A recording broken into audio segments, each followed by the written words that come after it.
¿Qué tal? La idea de hoy... Hello, mi nombre es Albert. Imagino que ya me conocen por frases célebres como gracias mi leva y otras tantas que tampoco dije. Les dejo en compañía de este joven. Espero no diga muchas bobadas. Hasta luego. Bien, la idea de hoy es que exploremos otra de los test de la relatividad general clásicos. Este es uno de los momentos más emocionantes de la relatividad general y implica un dato que ya se conocía antes de que Einstein postulara o propusiera su teoría. Estamos hablando de la precesión de Mercurio. Sucede que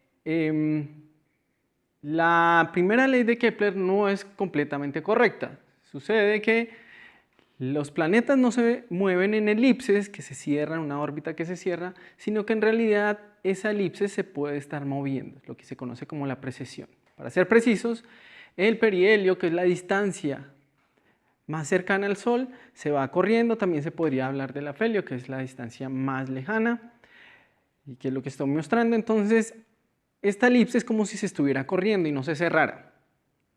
Eso ya se conocía antes de Einstein, unos 100 años antes, se tenían datos bien precisos y se sabía que en particular el planeta que más sufría este movimiento era Mercurio, y ese movimiento en un siglo era cercano a los 574 arcosegundos por siglo.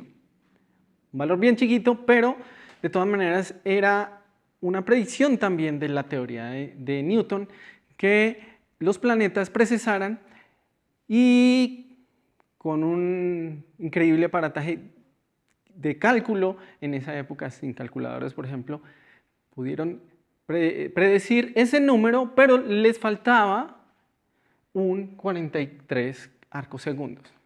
Entonces, en ese momento tenemos un desfase entre la teoría y la observación, del cual tenemos varias opciones para atacar. Una de esas opciones es simplemente decir lo típico de un estudiante de laboratorio novato, que es simplemente medimos mal. Algo pasó mal, que el instrumento no está midiendo lo que debe ser.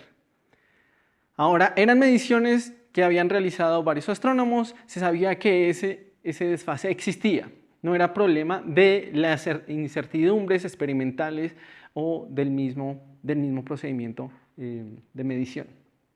Entonces tenemos que elaborar mejor, atacar esto científicamente, y tenemos varias opciones.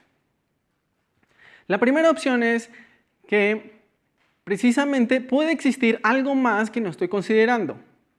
Por ejemplo, puede existir un planeta cercano a Mercurio que yo no he observado, ¿cierto? Digamos que esa fue, la forma en que se detectaron, por ejemplo, Neptuno,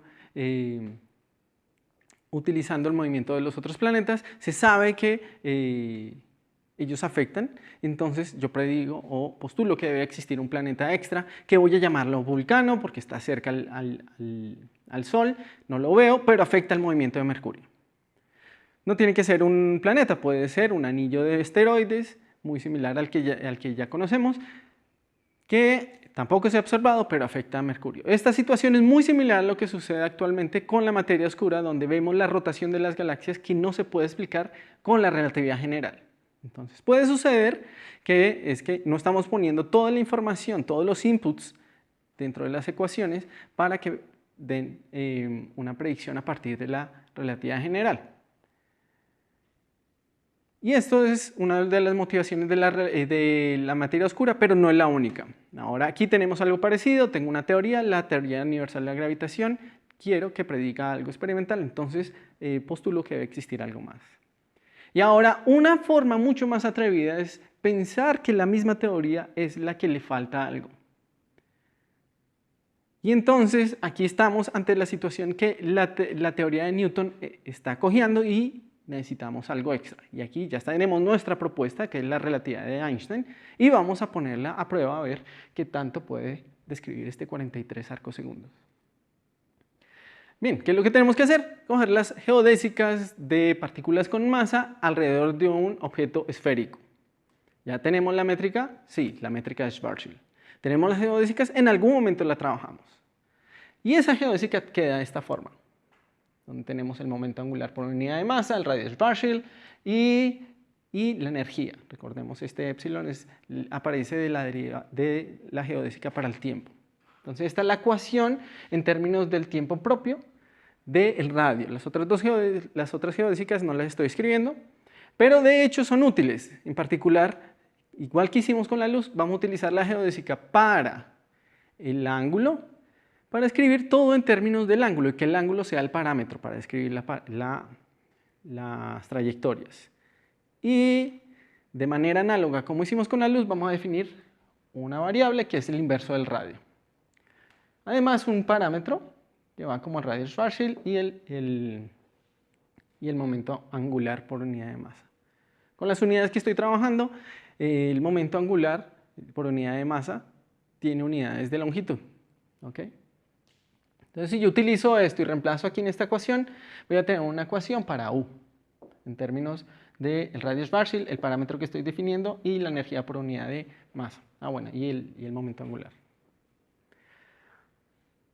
Esta ecuación yo la puedo solucionar, digamos, formalmente para empezar o numéricamente, pero nosotros podemos hacer un ataque analítico en aproximación pensando que el radio de Schwarzschild es pequeño. Tenemos que el radio de Schwarzschild es aproximadamente 3 kilómetros, mientras que cuando estamos hablando del planeta estamos hablando de millones de kilómetros.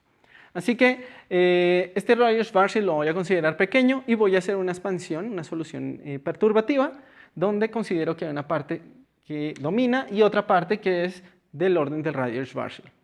Entonces, cuando considero eso, esta parte la desprecio en una primera aproximación y esta es la ecuación que obtengo, que tiene solución. La solución es precisamente una elipse. O sea, lo que tengo aquí es la aproximación newtoniana que me describe la interacción entre dos cuerpos, en este caso el Sol y Mercurio, y el movimiento de Mercurio alrededor del Sol es una elipse, Kepler, con una excentricidad que va en términos de la energía, el momento angular por unidad de masa y este parámetro sigma. Lo que estamos encontrando es algo que ya discutimos hace tiempo. En algún momento estuvimos hablando de las leyes de conservación que se satisfacían en la teoría universal de Newton. Veíamos que además del momento angular existía un vector que llamábamos el vector de Runge-Lenz que se conservaba. Este vector apunta desde el foco hasta el afelio o el perihelio y si se conserva quiere decir que apunta siempre en la misma dirección. Conclusión, la elipse no se mueve. Para Newton en una interacción de dos cuerpos. Ahora, ¿cómo entonces predicen este número? Precisamente porque el sistema solar no es un sistema de dos cuerpos, hay muchos más. Y si yo incluyo ya Venus y Júpiter en la interacción con Mercurio, en una solución que se puede hacer numéricamente sorprendente para la época, se encuentra que efectivamente la órbita de Mercurio precesa.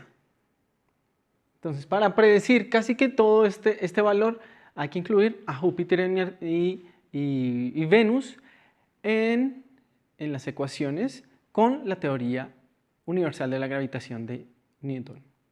Me falta todavía el 43, por eso ahí viene la historia del planeta Vulcano. ¿Qué pasa si yo sigo? Y voy a incluir ahora las correcciones de relatividad general acá.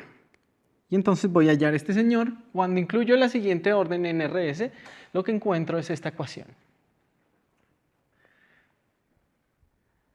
Y tengo que encontrar esa ecuación. Ahora, esa ecuación también se puede solucionar utilizando funciones armónicas y en particular funciones periódicas. Quiere decir que cuando yo doy 2pi de vuelta, vuelve a su mismo punto, como sucede acá. Pero también van a haber partes aperiódicas y esas son las que nos interesan porque precisamente me está diciendo que el radio no vuelve al mismo punto cuando ha dado toda una vuelta y entonces ahí es donde está precisamente esa precesión. Entonces nosotros vamos a proponer este ansatz para esta parte y vamos a concentrarnos en esa parte. Cuando introduzco en la parte izquierda, de acá, la parte aperiódica, voy a encontrar esta expresión que se puede escribir en términos de un coseno al cuadrado.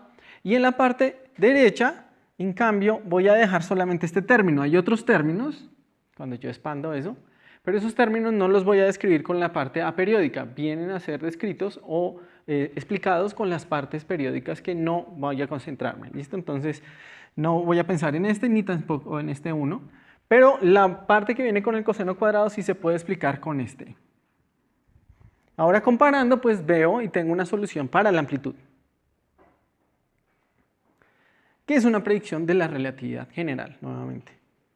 Entonces esto es lo que me está entregando, es una solución para esta función u a primer orden en el radio Schwarzschild, una parte periódica y una parte aperiódica que utilizándolas para analizarlo mejor, voy a utilizar propiedades trigonométricas para escribir esto de esta manera. Entonces ahí se ve inmediatamente que ya no es 2pi, el periodo de esto, angularmente hablando, y encuentro que entonces para volver al mismo radio, entonces esto tiene que ser 2pi para que vuelva al mismo valor, que tiene que ser esto. ¿Sí? Entonces el ángulo barrido para que vuelva al mismo valor de radio tiene que tener esta expresión, pero esta expresión es exacta y yo no puedo confiar en algo exacto cuando he hecho una expansión. Así que tengo que tomar también el primer orden en una expansión acá. Y me doy cuenta entonces cuánto es el exceso que está haciendo, que hay un exceso debido a relatividad general, y ese exceso es precisamente el que me explica la precesión, que aquí lo estoy escribiendo particular. Ahora aquí le he puesto una E para decir que esta es la predicción de la relatividad de Einstein, de la gravedad de Einstein, que viene a ser en términos del radio Schwarzschild y este parámetro. Pero es particular de Einstein, otras teorías entonces me entregarían otra cosa y eso es lo interesante pues, de una teoría física, que tenga algo para contrastar con la otra cosa o con el experimento. En particular, la teoría de Brans-Dicke tiene un factor extra que modificaría el ángulo predicho por Einstein. Ahora yo puedo meter aquí los parámetros, tengo el radio Schwarzschild para el Sol, unos 3 kilómetros, tengo el momento angular para Mercurio, e introduciendo estos parámetros ahí, encuentro un valor preciso de cuánto se va a correr cada periodo. Entonces en cada periodo, Mercurio se corre unos 0.18 arcosegundos, pero el dato que yo estoy manejando es el del siglo, entonces tengo que ver que Mercurio hace unos 415 periodos por siglo, de tal manera que entonces en un siglo encuentro precisamente el dato de 43 arcosegundos. Y cuentan que en este momento Einstein siente palpitaciones en el pecho, siente que el corazón se le va a salir, porque precisamente está encontrando una predicción bien robusta de su teoría que además concuerda con un dato experimental que hasta el momento no había podido ser explicado. Se podría decir que de pronto Newton todavía sobrevivía, porque pues, existía todavía la posibilidad de que aquel planeta estuviera ahí. Sin embargo, es mucho más económica. La teoría de Einstein no necesita ningún planeta extra, es bastante eficiente en predecir un número y la coincidencia es tan abrumadora que es difícil no comprar el resultado. Con esto entonces terminamos los test clásicos de la relatividad general. No vamos a discutir el redshift, hablamos de él, pero no de su experimento que precisamente es algo que se desarrolla años después, en los años de 60 es cuando se logra una precisión para medir esto. Hemos estado estudiando la relatividad de Einstein en el vacío, las soluciones, las ecuaciones de movimiento. La próxima vez estaremos estudiando entonces cómo se ve todo esto en presencia de materia. Espero les haya gustado. Chao. Gracias.